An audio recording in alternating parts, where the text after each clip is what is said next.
Assalamualaikum warahmatullahi wabarakatuh. Selamat pagi semuanya. Jadi di sini Ibu akan menjelaskan materi selanjutnya, yaitu the challenge of starting business. Kenapa kita akan menjelaskan atau Ibu akan menjelaskan tentang the challenge of starting business? Karena di sini kita diharapkan paling tidak bisa memulai sebuah bisnis setelah kalian mempelajari mata kuliah ini, ya. Jadi kira-kira apa saja tantangan yang ada pada saat kita memulai sebuah bisnis? Ini adalah pengantarnya. Oke, apa yang akan kita lihat atau kita pelajari hari ini? Yaitu yang pertama adalah what is entrepreneur. Terus yang kedua adalah memulai usaha kecil. Yang ketiga adalah keuntungan dan kerugian melakukan bisnis. Lalu perencanaan bisnis. Oke, kita mulai dulu dari yang pertama, yaitu dari what is entrepreneur atau apa sih entrepreneur itu.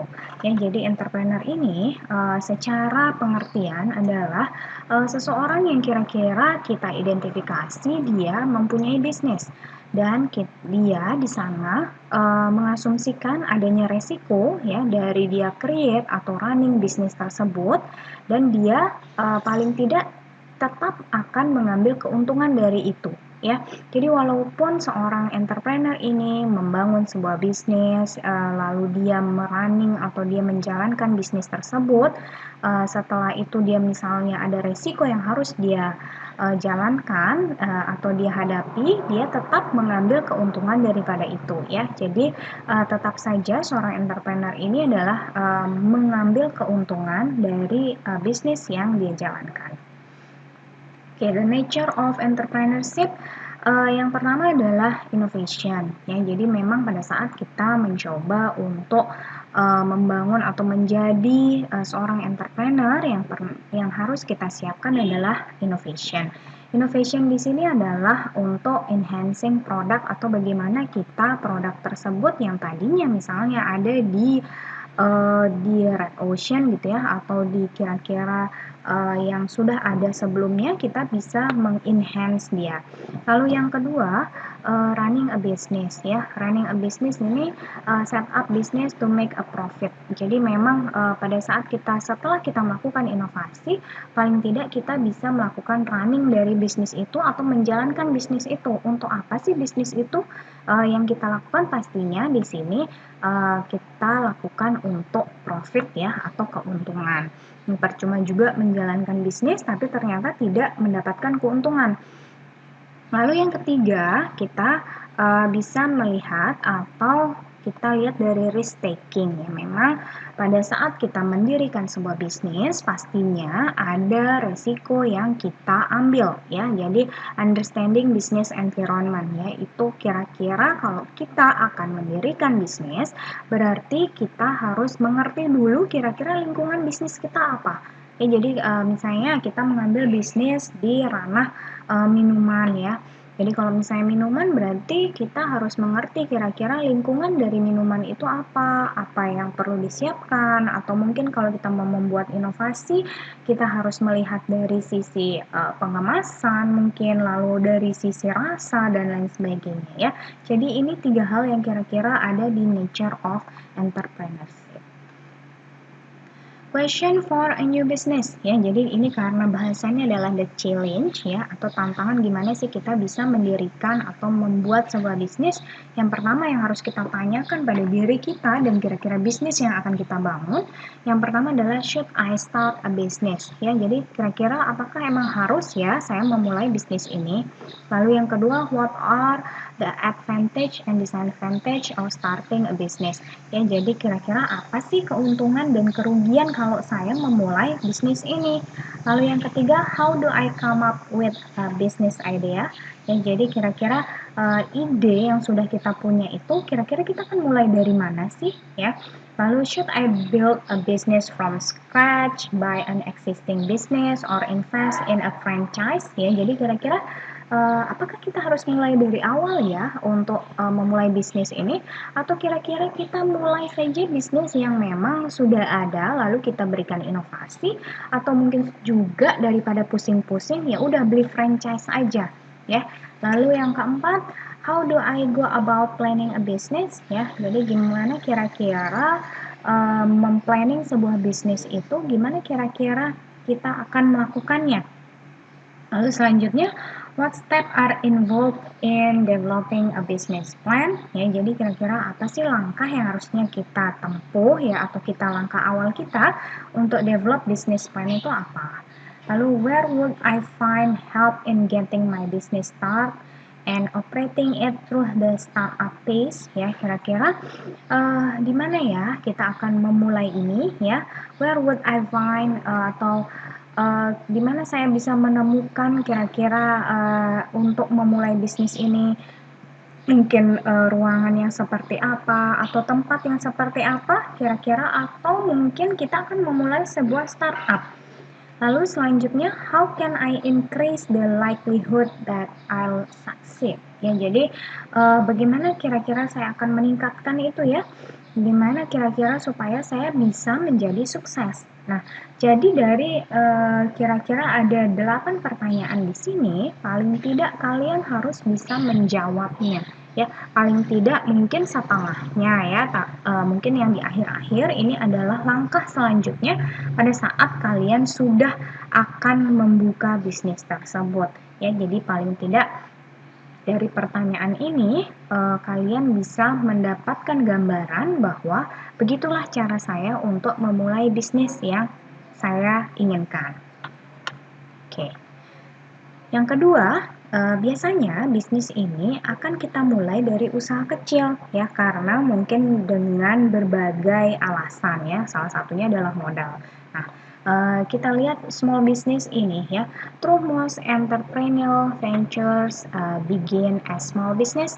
Not all small business owners are entrepreneurs ya. Jadi memang through most ya, jadi kira-kira hampir keseluruhan entrepreneur ventures ini atau perjalanan entrepreneur ini dimulai dari small business ya. Jadi not all small business owner are entrepreneur ya. Jadi tidak semua yang punya small business ini adalah entrepreneur ya. Jadi memang, tapi biasanya ya perjalanan menjadi entrepreneurship ya atau jadi entrepreneur itu dimulai dari bisnis yang kecil dulu. Jadi tidak semua ya, berarti ada juga yang dari bisnis yang besar, tapi kebanyakan itu adalah dari bisnis yang kecil. We can divide small business into 3 types ya. Jadi di sini kita bisa kira-kira membagi small business itu menjadi 3 tipe. Yang pertama adalah salary substitute firms are start to provide owner with income similar to those that they'd be earning while working for an employer. Ya, jadi dia kira-kira mendapatkan ya start to provide owner with income similar to those that they be earning while working for an employer. Jadi kira-kira dia akan mendapatkan, dia akan menjalankan ya. Jadi dia menjalankan sekaligus dia mempekerjakan orang, dari situlah dia mendapatkan salary. Lalu people start lifestyle firm to earn a living while pursuing a particular lifestyle. Ya, jadi dia biasanya ada juga ya. Jadi kalau yang pertama tadi salary substitute firm ya, jadi kira-kira yang berhubungan dengan salary. Lalu yang kedua ini berhubungan dengan lifestyle ya. Jadi mendirikan small business yang kira-kira berhubungan dengan lifestyle. Lalu yang ketiga adalah entrepreneur firms bring innovative products to market. Ya, ini jadi yang pertama tadi kira-kira ya udah jalanin aja sambil jalan, jadi dia bisa menggaji employernya atau pekerjanya. Lalu yang kedua, people start lifestyle firm to earn a living while pursuing a particular lifestyle. Jadi ada juga yang usaha kecil yang kira-kira ya udah berdasarkan lifestyle-nya aja. Jadi mereka memulai misalnya kayak misalnya toko kelontong gitu ya. Jadi lifestyle mereka ada di perumahan atau misalnya ada di perkampungan. Jadi memang usaha yang paling pas adalah toko kecil gitu ya untuk menyediakan kebutuhan sehari-hari. Lalu yang selanjutnya adalah entrepreneur. Ya, kalau ini berarti dia sudah menambahkan inovasi dari produk ya untuk ke pasarnya. Jadi memang kalau ada entrepreneur ya, jadi entrepreneur ini lebih mengedepankan inovasi. Oke. Jadi keuntungan dan kerugian small business ya kita lihat di sini. Why small business important ya, atau kenapa kok small business itu penting? In particular small business do the following. Yang pertama bisa create jobs ya. Jadi memang walaupun bisnisnya small ya, atau bisnis yang dilakukan itu kecil, tapi paling tidak dia juga bisa memberikan atau membangun jobs yang baru ya, membangun atau membuka peluang usaha baru, atau dia bisa membuka peluang kerja baru. Lalu yang kedua adalah spark innovation ya. Jadi biasanya small business ini terinspirasi dari produk yang sudah ada dan memang atau produk-produk yang kira-kira perlu diberikan inovasi gitu ya. Jadi dia bisa memberikan inovasi ke produk yang sudah ada maupun yang memang belum pernah ada. Yang ketiga, provide opportunities for many people, including women and minorities to achieve financial success and independence. Ya, memang biasanya small business ini memang yang paling sering adalah untuk perempuan dan minoritas ya. Jadi memang memulai dari usaha kecil dulu sehingga nanti bisa mendukung finansial mereka biasanya. Biasanya itu dibuat ada di pedesaan misalnya yang punya sumber daya alam yang harus diolah gitu ya, lalu mempekerjakan akhirnya ibu-ibu di sekitarnya ya, lalu dia bisa membuat usaha baru ya, ada inovasi misalnya nih contoh ada banyak ini ya, misalnya banyak singkong gitu ya, banyak singkong di daerahnya, lalu singkong tersebut ternyata bisa diolah menjadi misalnya singkong pedes gitu ya, atau balado singkong gitu ya, lalu singkong misalnya ada level-levelnya gitu. Nah, jadi ada inovasi di sana, akhirnya juga mempekerjakan orang, dan itu biasanya untuk yang women and minorities ya.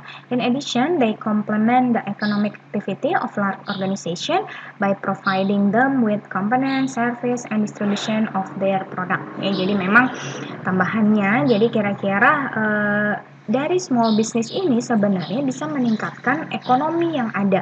Ya, jadi meningkatkan tadi yang terutama untuk membantu finansial yang memang belum ada ya, maksudnya kayak untuk ibu-ibu rumah tangga mungkin ya, membantu finansial suami, lalu untuk minoritas yang memang tidak bisa bekerja dengan menggunakan fisik gitu ya, jadi dia bisa membuat sebuah pekerjaan untuk kaum ini.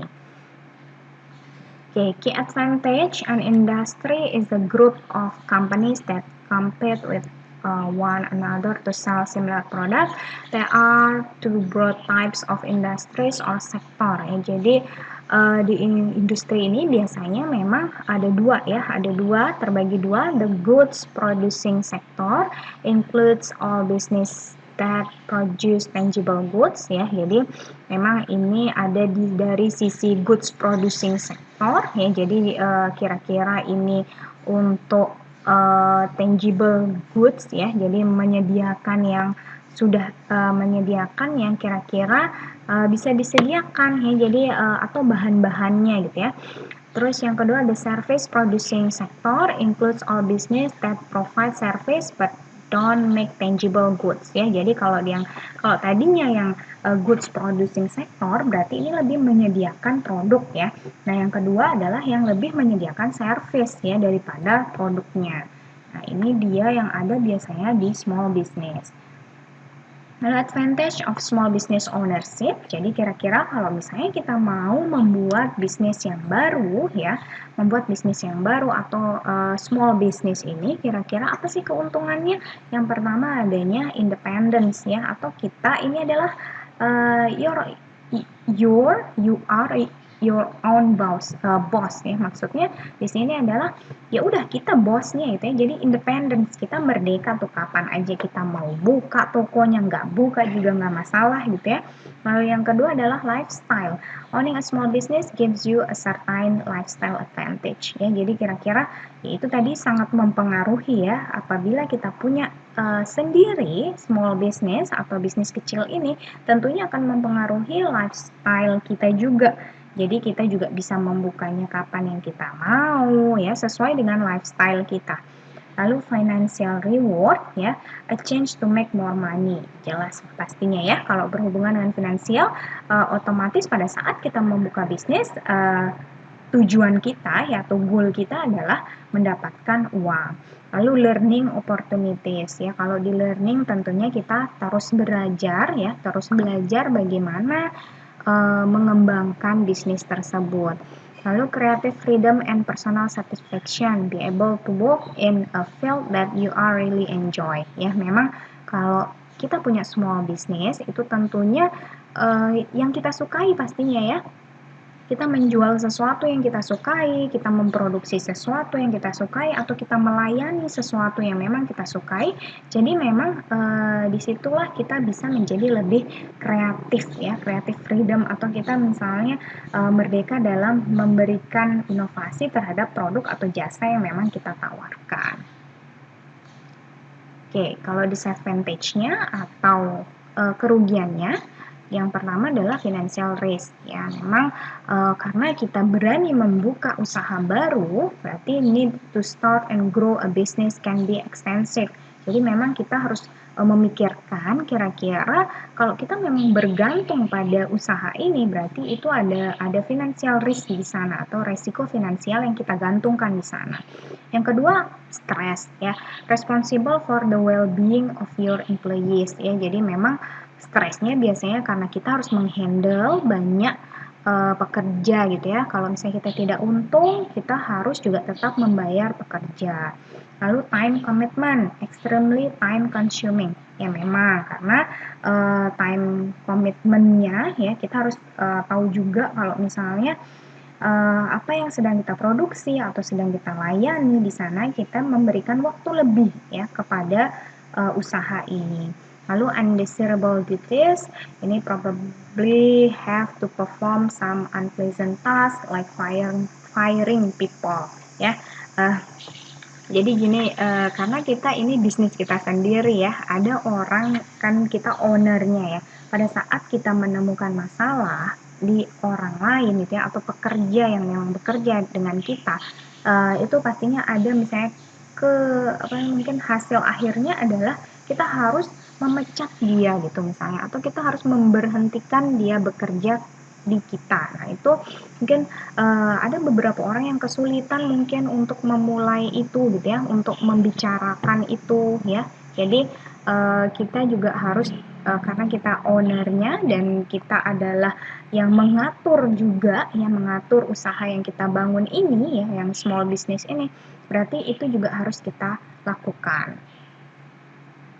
Oke, untuk perencanaan bisnis di sini question to ask before you start a business ya. Jadi kalau tadi kira-kira pada saat kita akan atau kita ini ada tambahannya nih, pertanyaan yang memang harus kita penuhi lagi. Yang pertama, what exactly is my business idea? Is it visible?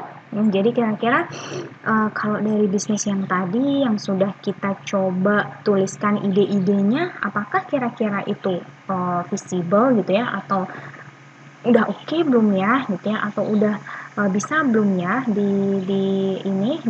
diwujudkan ya.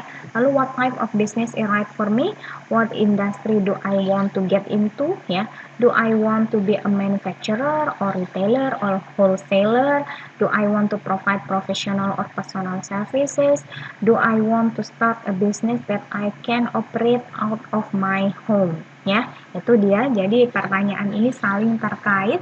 Jadi kira-kira apakah kita ada di industri mana ya baiknya ya, lalu kira-kira apakah kita harus jadi manufacturer ya, atau yang memproduksi, atau retailernya, atau wholesalernya, distributornya gitu ya, atau apakah kita butuh professional or personal services ya. Lalu kita misalnya apakah siap nggak ya kalau misalnya saya akan operasikan ini jauh dari rumah ya. Terus selanjutnya adalah do I want to run a business that similar to many existing business? Do I want to innovate, to create a new product or a new approach to doing business ya. Jadi kira-kira gimana cara kita untuk melakukannya ya. Lalu do I want to start a new business, buy an existing one or buy an franchise. Ini yang mirip seperti yang tadi ya. Apakah kita harus memulai dari awal kah atau mungkin kita biar mudah aja kita beli aja franchise gitu ya. Do I want to start a business by myself or with others ya. Ini juga perlu dipikirkan kira-kira sendirian atau perlu banyak tim di dalamnya. Lalu what form a business organization do I want? Do I want to own the business myself or do I want to work with other owners? Say as a partnership or a corporation ya. Jadi ini juga perlu dipikirkan kalau misalnya saya akan membuat small business misalnya di bidang yang manufacturer misalnya atau memproduksi barang, berarti apakah saya harus bekerja sama dengan supplier ya atau memang saya juga memproduksi jangan-jangan untuk atau membeli sendiri bahan yang memang saya pakai untuk produk yang akan saya buat ya. Itu juga perlu dijawab. Oke, business idea. To come up with an innovative business idea, you need to be creative. Ya, memang karena tadi yang ditanya bisnis idenya atau ide bisnisnya apa sih? Ya, itu harus kreatif. Kalau memang sudah ada misalnya yang kayak di sini gambarnya adalah misalnya kopi gitu ya, penikmat kopi, kira-kira apa ya? Yang bisa fitur yang ditambahkan untuk sekiranya kopi ini akhirnya disenangi oleh banyak orang ya. Lalu you can become a small business owner in one of three ways, each of which has advantage and disadvantage. Ya, jadi misalnya kalau kita yang pertama nih starting from scratch atau kita memulai dari awal. This is the most common and riskiest ya. Jadi biasanya ini yang paling sering dilakukan, tapi memang sangat beresiko. Keuntungannya you start with a clean slate and build the business the way you want. Ya, memang kita membangunnya sesuai dengan apa yang kita inginkan. Tapi kerugiannya adalah it's up to you to develop your customer base and build your reputation. Ya, jadi gimana caranya juga yang kita harus pikirkan adalah gimana kita membangun reputasi yang baik untuk produk kita karena kita membangunnya dari awal. Lalu yang kedua, buying an existing business. Kalau ini berarti this option is not risky as starting a business from scratch, but it has some drawbacks. Ya, advantage you already have proven product, current customer, active supplier, a known location, and trained employees.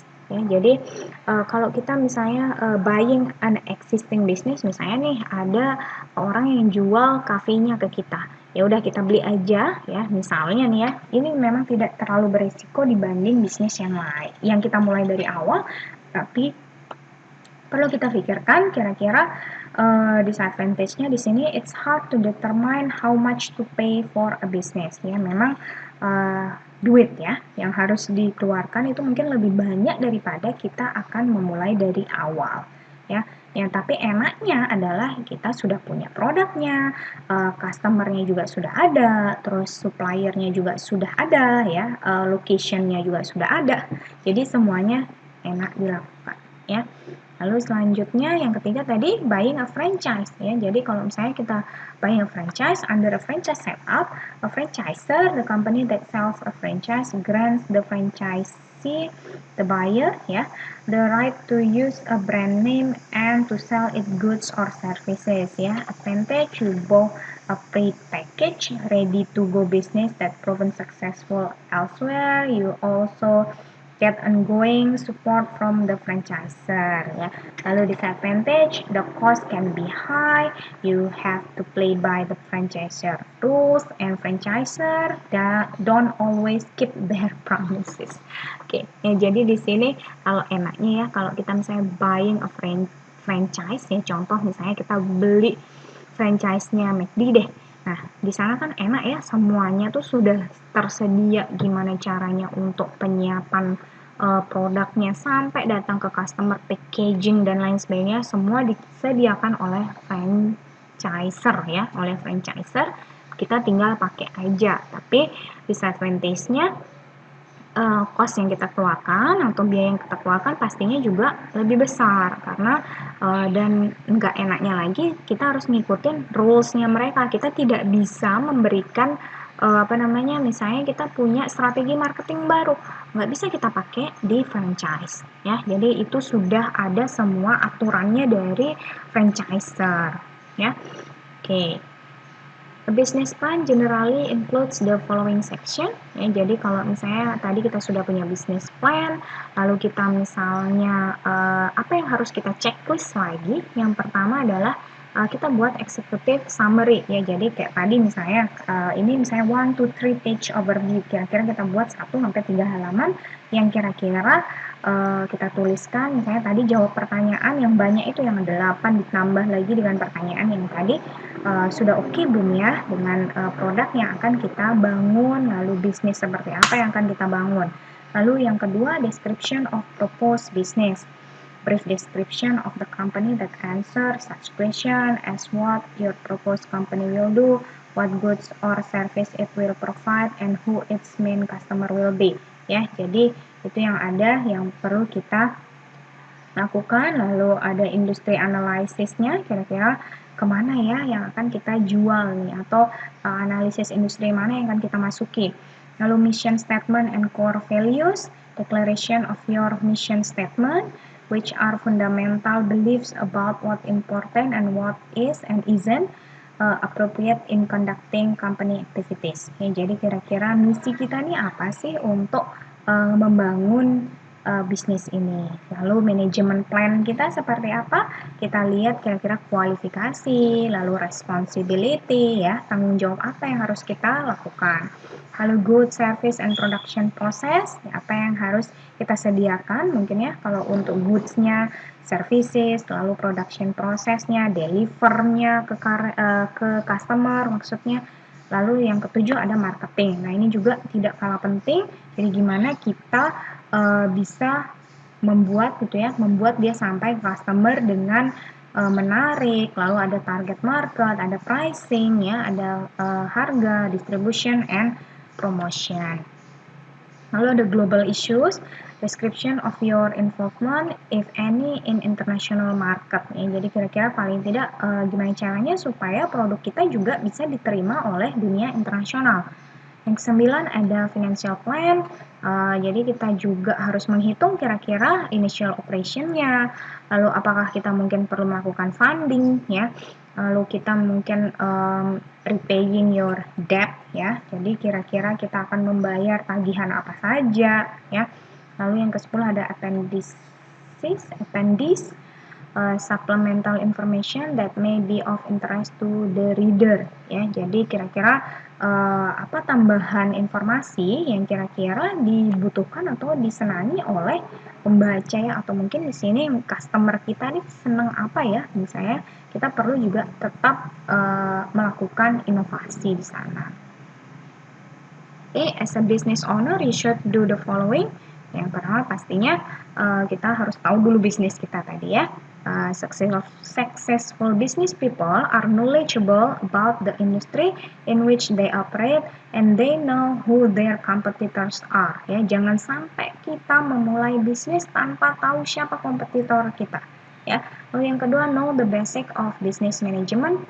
To manage a business, you need to understand the functional areas of business, yaitu accounting, finance, management, marketing, production. Ya, jadi kalau kita memang memulai bisnis, di 2, 4, 5 ini harus kita ketahui. Lalu have the proper attitude, nah itu yang penting juga ya. Jadi kita harus membangun produk kita itu dengan attitude yang baik juga. Terus get adequate funding, plan for the long term ya. Jadi kira-kira siapa tahu ada lender atau investor yang mau melakukan memberi kita tambahan dana misalnya ya. Lalu manage your money effectively, itu yang penting ya. Jadi kita di situ harus di pay attention to cash flow ya. Jadi uang yang masuk dan keluar itu harus diketahui untuk apa. Oke. Manage your time efisien gitu ya. Jadi manage time juga, how to know the manage people, karena kita punya pekerja, gimana caranya kita bisa membagi atau kita bisa manage people yang bekerja di kita. Lalu satisfy your customer ya. Jadi gimana caranya kita memberikan kepuasan yang lebih kepada customernya dengan menyediakan customer needs-nya misalnya. Lalu yang kesembilan ada know how to compete ya. Jadi di sini gimana kita tahu gimana caranya kita untuk berkompetisi dengan kompetitor. Ya gimana misalnya kita tahu dari bisnis environment kita, lalu dengan misalnya kita masukkan ke marketplace atau yang lainnya. Oke, itu saja kira-kira untuk bahasan dari tantangan pada saat kita memulai bisnis ya. Jadi ini tidak akan kita tahu teorinya seperti ini, tapi kalau kita tidak memulai bisnis itu. Itu aja, terima kasih banyak. Selamat pagi semuanya.